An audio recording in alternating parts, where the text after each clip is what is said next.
Hello guys, this is Jager from the Confused Gamers, and we're obviously back in Black Ops 2 multiplayer, but this time I'm not going to play a game online. A lot of people have been asking me how I do so well in the game, and I mean, it's not the best in the world, but it's better than average, and I know a lot of people complain that I camp a lot. But it's not really camping as much as it's taking what the other team is giving to you.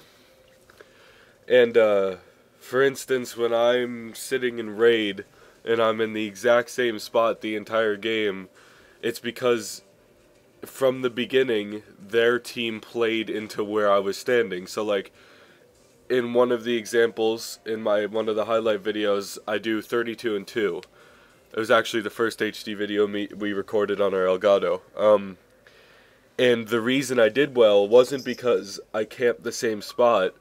It was because their team kept playing into that spot. So it's not me wanting to just sit there and troll them by camping in the same spot. It's me pursuing what they decided that they were going to play. So when they decided that they were going to come around that corner enough times that I can sit there and get 4 or 5 kills within a minute, I decided that was the best place to stay. And what's actually good about that is it snowballs into their team trying to kill you.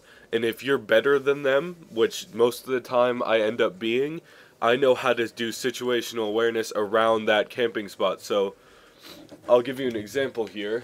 Let me actually go to raid, and I'll show you what I'm talking about specifically. So it doesn't matter what the game mode is. I'll show you exactly what I'm talking about. Now, if you want reference, it's Black Ops 2 multiplayer number 4 that I'm talking about, and I'm going to show you what I did. It's actually in this zone right here that the opening title shot is about. And hopefully it just loads me in seconds. I'm not using my fall, and I'm starting on the wrong side. No, oh, shit. There we go. Alright, so the game started and I came around here. Now this building right here is the camp spot that I decided to stay at, and that building when I died the one time. So I came around here and I broke this glass, because you have to, and then I waited. And within the first 24 seconds, someone came around this corner and I killed him. Now, most of the time after that, you don't see a lot of activity. You don't see a lot of activity around here, but luckily for me, more people came around here, and then the side switched. Now, they played directly into the side switch. Right around here, they won't spawn people behind. They will spawn people behind you. They won't spawn people behind you if you're anywhere in this zone right here. And I looked that up online, so it should be correct from their website. And so when I was sitting over here, their team started spawning behind me, so I was able to get a couple quick kills like that. And then their team started to figure out that I was here. So what you can do, and this is why you start with options, is the next thing you saw me do, which was pretend this is a bouncing Betty. I threw out a bouncing Betty and then came around here and got up so that I can get into a different camping spot. So as they passed by, they're expecting me to be right there, right where I threw this flashbang. That's where they're expecting me to be. So they're not looking up here so I can kill them. That's called situational camping, and I don't know, I find it easier for this type of game because most people run around with shotguns or, you know, submachine guns. But the biggest thing I want to point out, though, is once a camping spot people just give up on, because, like, if you get, let's say, 15 kills and no deaths, their team just stops caring. Like, they're just like, okay, this guy's just camping, might as well not go over there. The best thing you can do is now move to a different zone. So most of the time, if that one's dried up, I'll move to this zone so that I have this view. I can run down here if I really want to. I can have this view, and then I could run over here and I could have this wall view. So what I'm trying to tell you guys in the long run here is that I'm doing well because I know how to play versus other people. If I was playing against my friends, I would just be running around in circles because I trust them more than the other people.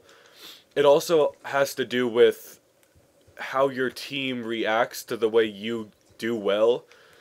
Like in that, let's go back to the example that I'm proving on this one. In Raid, when I went 32-2, the person below me was Tim. He had 11 kills. So that drastic difference, they're relying on me to win that game. Because if I wasn't in there, they wouldn't have won that game, assuming they didn't have another good player on their team. So that's what I wanted to tell you guys, because enough people commented asking how I'm doing it, or if it's because I'm camping or not. It certainly helps that you know the map in and out. I know exactly where the holes are in the map, and I know exactly where people can hide. But I do believe that situational camping is the best way to go in Black Ops. Certainly not every level calls for that.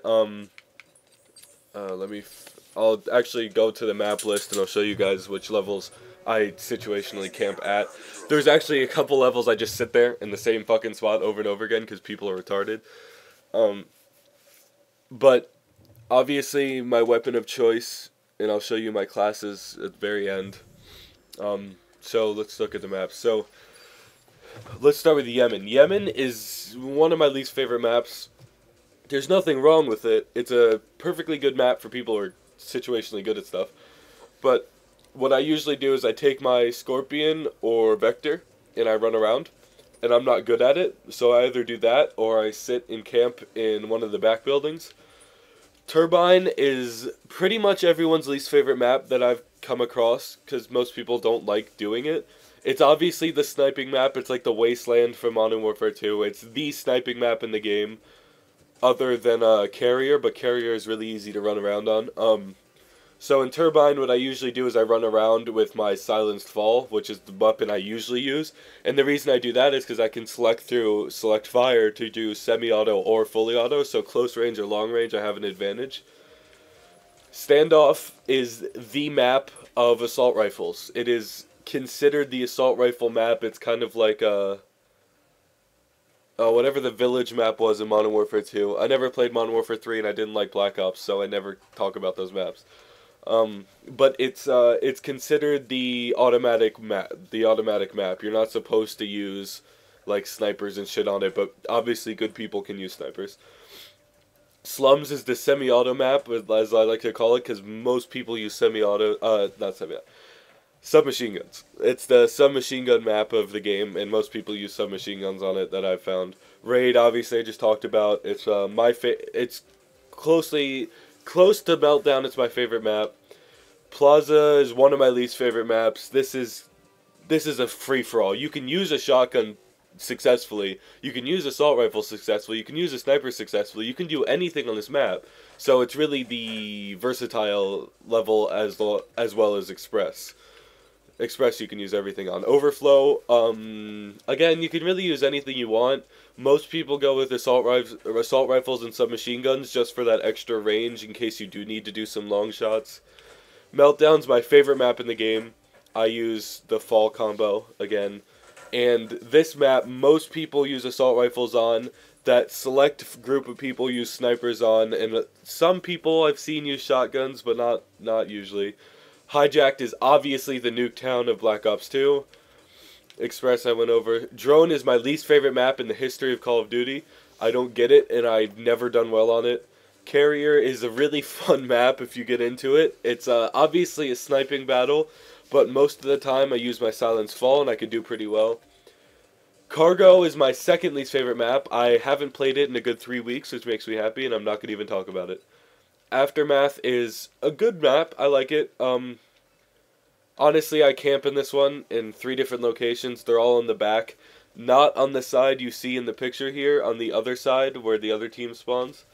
But yeah, those are really the maps in the game that I play.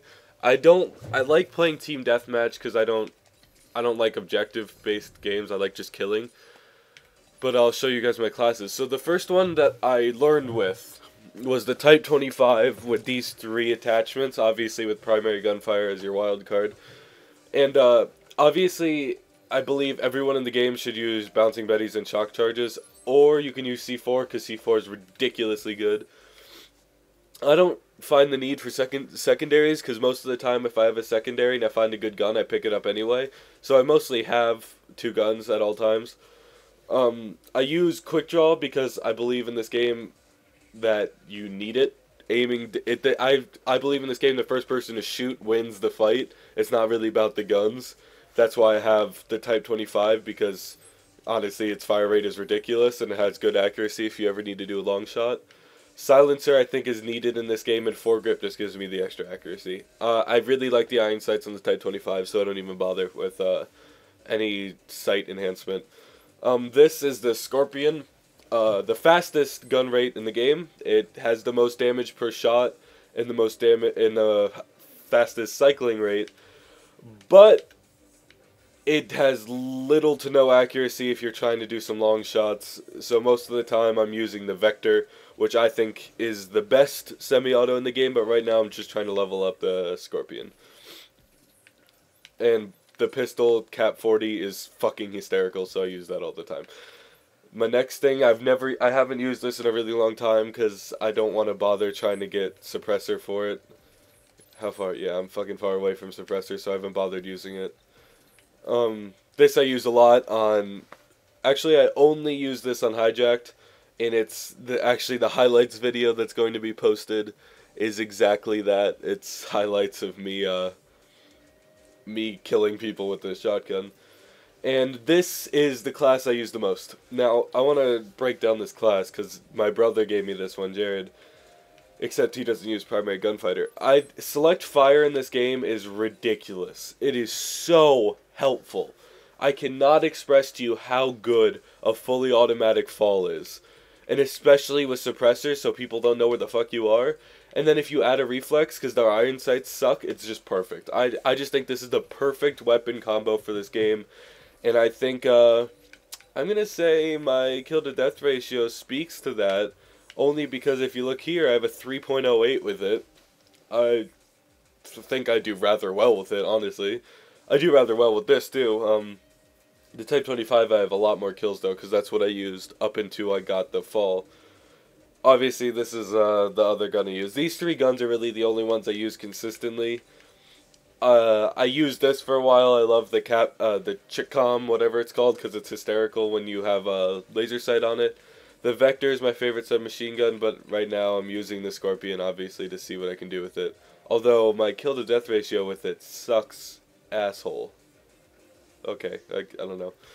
But, that's what I wanted to show you guys, and that's what I think Call of Duty Black Ops 2 is about. I think it's about situational camping.